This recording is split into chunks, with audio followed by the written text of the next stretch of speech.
Show me the incentives, I'll tell you exactly what will happen. This is the kind of philosophy that universally can be applied to anything and everything, but specifically when it comes to SaaS businesses, especially if they're selling enterprise B2C or B2B. I see so many mistakes that people make at the very beginning of planning out the incentives and compensation structure, and I want to show how you should actually approach it. We start the entire process right over here, and gray out areas, I just don't want you like running all over the screen. I'll ungray them, so to speak, as we start continue the conversation. But the idea is that this is the starting point. It's not, oh, what are my margins? Or what is kind of like, what kind of some sort of like specific metrics we need to hit on the corporate side. We'll get to that. But it really starts at fully understanding your revenue model. It's imperative for you before you even start thinking about how you compensate your team to understand, does your team, does your organization, can you chart something like this out? Can you explain to someone like me who've never seen the organization before how you come up with every dollar of revenue at the end of this entire process? So I think it's very critical. A lot of people skip it and miss it, and it bites them in the back as they roll out the comp plans and as they start really trying to monitor for some of these behaviors, and they question like, oh, why is this thing not happening? Why this number over here on the closed one on our new business or renewal doesn't go up? Because very likely you made a mistake of not thinking through the revenue model. And another critical piece that I always remind folks is that the correct incentive plan, the correct compensation plan, especially in the SaaS world, right? Like there's a trifecta of customers you're working for when you're assembling one. And in this case, your trifecta is the customer itself. The plan should ensure we don't do anything incorrectly for the customer, company, obviously, because we want to make sure we continue to grow, and the rep themselves because you want them to feel rewarded. And every decision around the spiffs about the compensation, building out the incentives should keep always all these three parties in mind. And the examples where it can go wrong, you can be, for example, telling the rep like, hey, you're going to make the most amount of money if you're going to sell the biggest, largest deals. Sure. What might happen is that they'll start overselling the customer because they're like, yeah, I'm not going to sell them below X amount because my incentive structure pays me half of my commission on the deals below a certain size, right?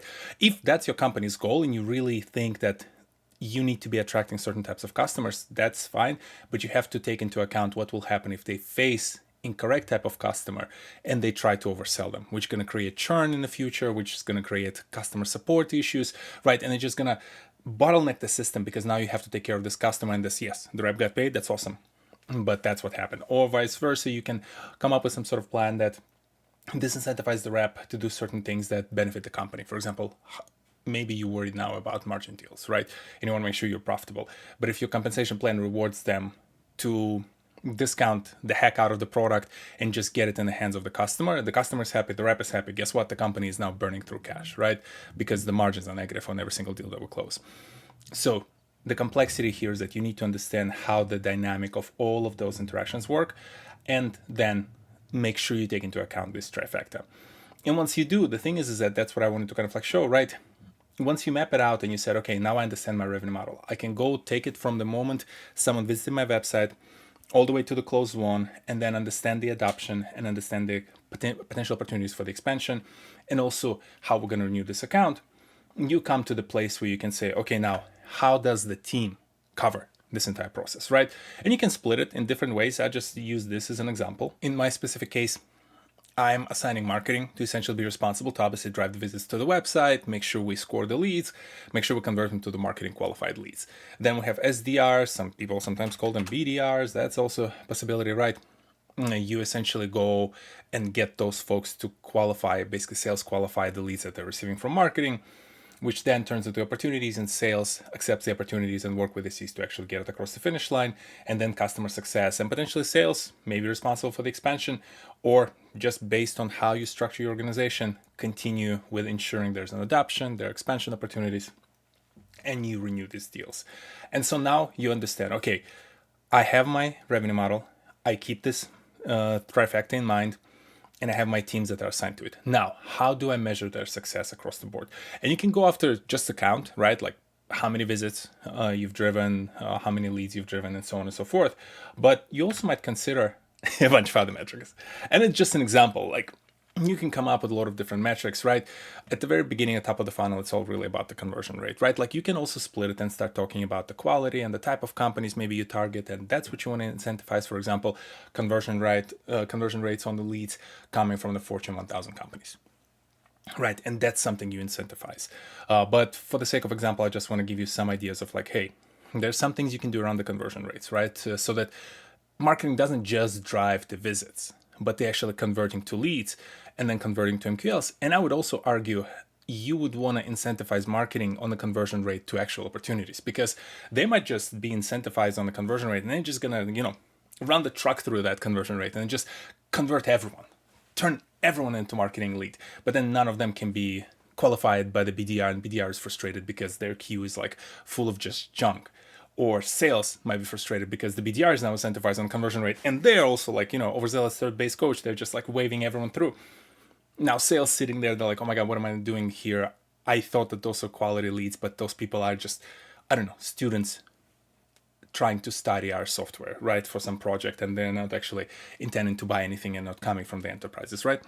So you always want to kind of like tie one metric that the team directly responsible, and I would argue one metric that gives you some sort of indication of the quality of that initial volume, right? So that there's some parameter that they care about the quality of things they push through.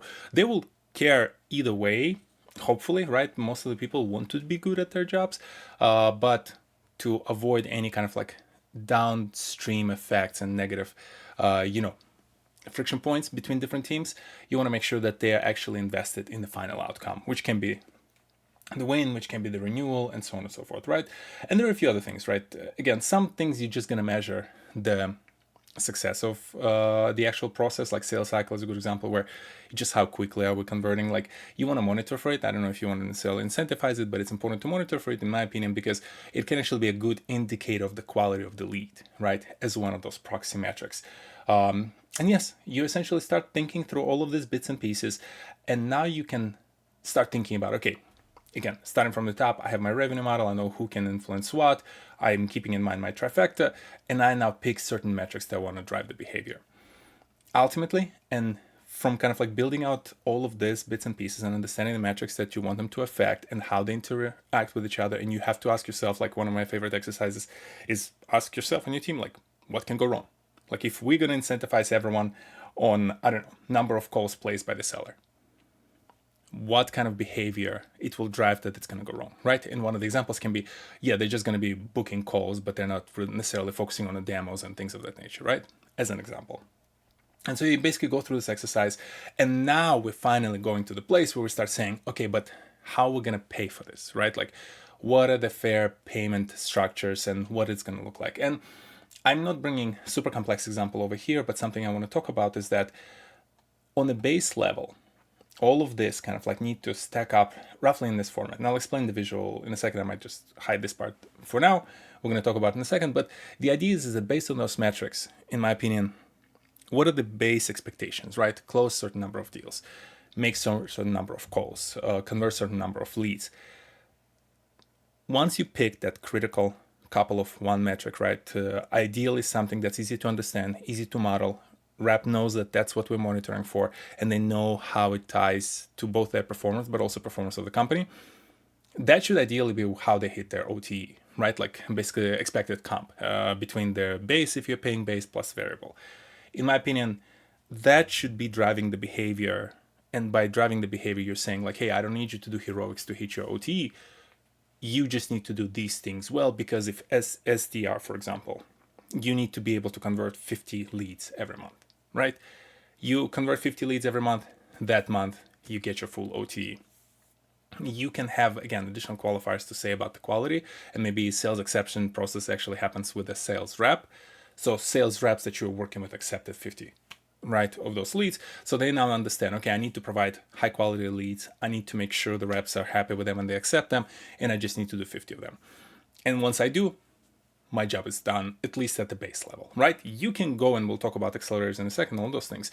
But at the base level, to make it fair, you want to make sure that they feel like, okay, I know exactly what to do. I know exactly what metrics they're monitoring for, and I know why it's important for the broader organization, right? And once you at that level, you can start thinking about, okay, how do I stack now all of these other reps, right? For example, sales, good example. If I'm stacking all the reps and I'm telling every rep, like you have X number of quota every quarter, right? You hit that number, hopefully no heroics. Ideally, my region is at a target, right? Some companies kind of like do different things where if every single rep hits the OTE, it can be only 80%, 90% of actual target, and the rest of the target is kind of like driven by the spiffs or accelerators that motivate people to go above their quota.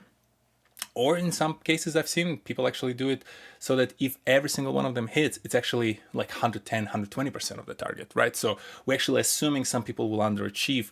So again, no heroics. Some people underachieve as a region. As long as 80% of my people hit OT, I'm going to be at my target at the regional level, for example, right? And it kind of like continues to stack to them.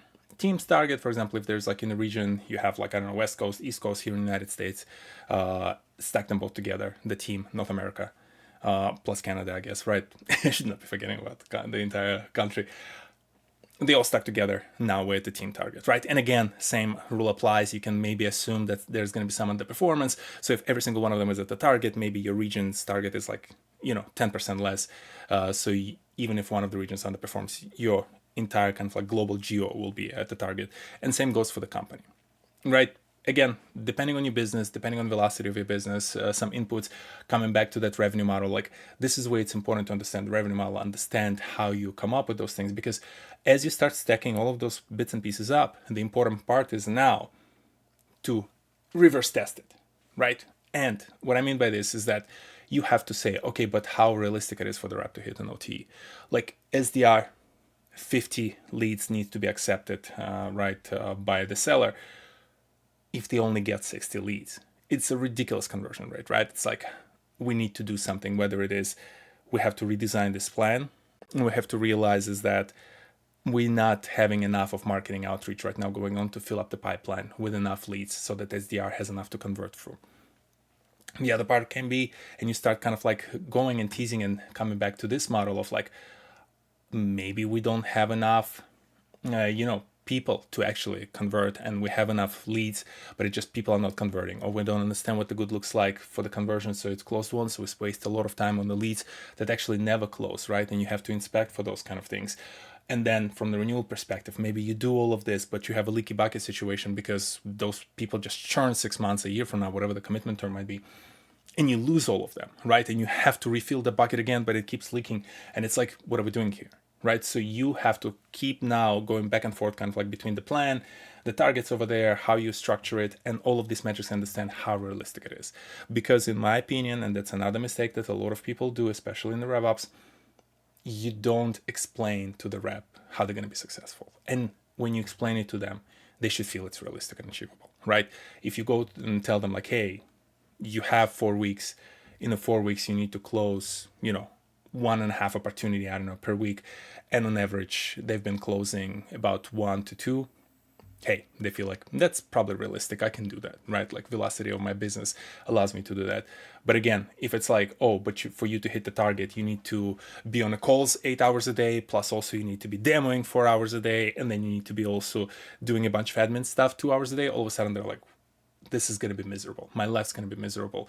It's impossible for me to hit the quota. I might as well start looking for a new job, right? And this is where you start losing good reps because you're just trying to push the business. You're being unrealistic about how it all stacks up, right? And then you wonder why you lose very good reps, because always, especially with reps, the good ones will go first, right? Because they're going to have the easiest time finding a job, and you're going to be left with not as good ones, right? And we can talk in the future about enablement and all those kind of things, but you're just not going to hit the target at that point, right? And I'm skipping things like vacancy assumptions, RAMs, right? Like some people need some time to be quota live and things of that nature. Like all of this just creates a more complex structure for the modeling. But I want to just be at the very base level. Like you have to be thoughtful of these things, and you have to be inversing it and looking back at your revenue model and see how many activities and how many things each individual has to do to hit their OT. And if it starts sticking, it does make sense. The last thing kind of like that I haven't touched on, you can start thinking about, okay, but what are kind of spiffs and accelerators I can drive? And spiffs and accelerators, the good news about them is that they can be a way for you if, say, like you're not having a good quarter, they can be a way to help some of the reps hit their OT maybe without hitting their quarter, right? That can be one purpose of the spiff. The other purpose of the spiff, which I think sometimes can get underappreciated, this side and OTE and those metrics that you measure for the OTE should inform kind of like the core goals of your company. Territory acquisition, which means like maximum revenue, maybe profitability. So you have some margin calculation in there, maybe for the OTE performance. But then the spiffs kind of like help you shape the rest of it, right? So if it's like, okay, we hit the target, we're at that number. With the spiff, maybe you say, but you know what? We really see that from the new business owner, although new business reps are not incentivized on the retention, we see high retention for the certain profile of companies. So make a spiff for them that if they hit within the quarter number of closed won deals, 80% of those deals are within that company profile, they get an extra spiff on this. Guess what? You driving now the right behavior, because all of a sudden 80% of their book of business will be high quality companies that are not churning at the highest rate possible. So you're actually creating less work for your renewal team, and you can kind of like create a better, more cohesive picture between the two teams. And the same goes beyond, right? Like SDRs can have similar kind of target. Marketing can have like marketing, go and acquire for me the leads of this company profile. And if 80% of your leads will be like this, you're going to get an extra bonus, right? You start not only driving towards at the right speed, kind of like, and hitting your targets, but now you're also driving in the direction that you want and kind of like finding the right profile of the customer you're going after. And also you can say like, oh, we have a new product launching, maybe we're gonna give an extra spiff if they include that product in the sale and they don't discount it, or they sell more than 2 products now that we're a 2-product company. So you drive behavior. OTE drives your target. Spiffs drive your behavior with accelerators as well. And so that's why it's, again, so critical to understand this part. Like, people like to skip it because they're like, yeah, I know what my margin on the deal is. So if I pay the rep 30% on each deal closed, I'm still gonna be profitable. Okay, sure, but if it all churns afterwards, what was the point of that?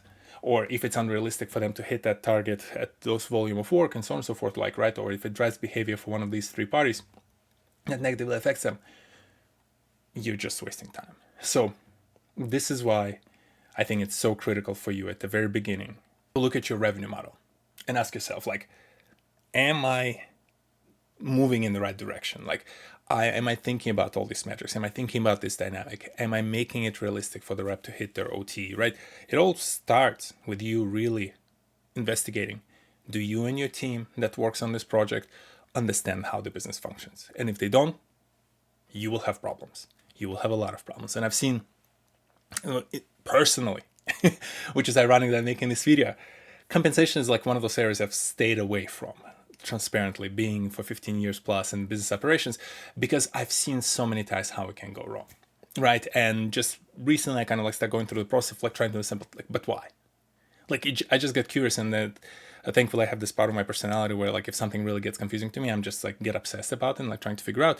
And the more I start digging into it, the more I realize it's like people just approach the problem from a different end, like from the incorrect end. Like, if you understand all those inputs, if you understand the structure, right, now you can meter it correctly. Like, if reps understand that you're looking for those metrics and this is how they build into the performance, they'll understand, they'll get hyped. Like, people want to do good. They'll get hyped when they hit those metrics because they know it's going to have a positive effect on the company, their employment, their longevity of the employment. They can take care of their families. All of those positive things will start happening for them. And that's where the morale comes in. That's where you reduce the churn on actual reps. You don't no longer lose as many reps, right? So now you have to hire less because you have good people and they have institutional knowledge and they learn and get better at their job, right?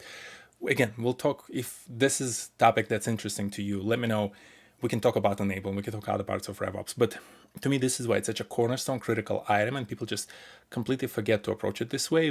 But when you do it right, when you did all this work, it's a lot of work, but when you've done it, you now know which metrics to measure. You now know what the good looks like. Reps know what the good looks like. They feel like they can be successful, and then you just build on top of that. And I've been in organizations where I've seen that done correctly, and the dynamic, like the atmosphere on the sales floor is different. And I sit a lot close to sellers, right? Like, you get the vibes from them, and the vibes are completely different when they know, like, hey, I can be successful here. I can make a ton of money. I can do the right work. I can take care of my family, and it's all realistic, right? That all starts at the revenue model. So hope made my point across. Let me know in the comment section below if that's of an interesting topic. Again, I'm kind of like touching now on a lot more entrepreneurial stuff, business operations stuff, outside of just creators, because I feel like it's all intertwined. It's all kind of like converging anyway. And that's my channel. If I like a topic, I'm going to talk about the topic. I'll see you next Saturday. Peace.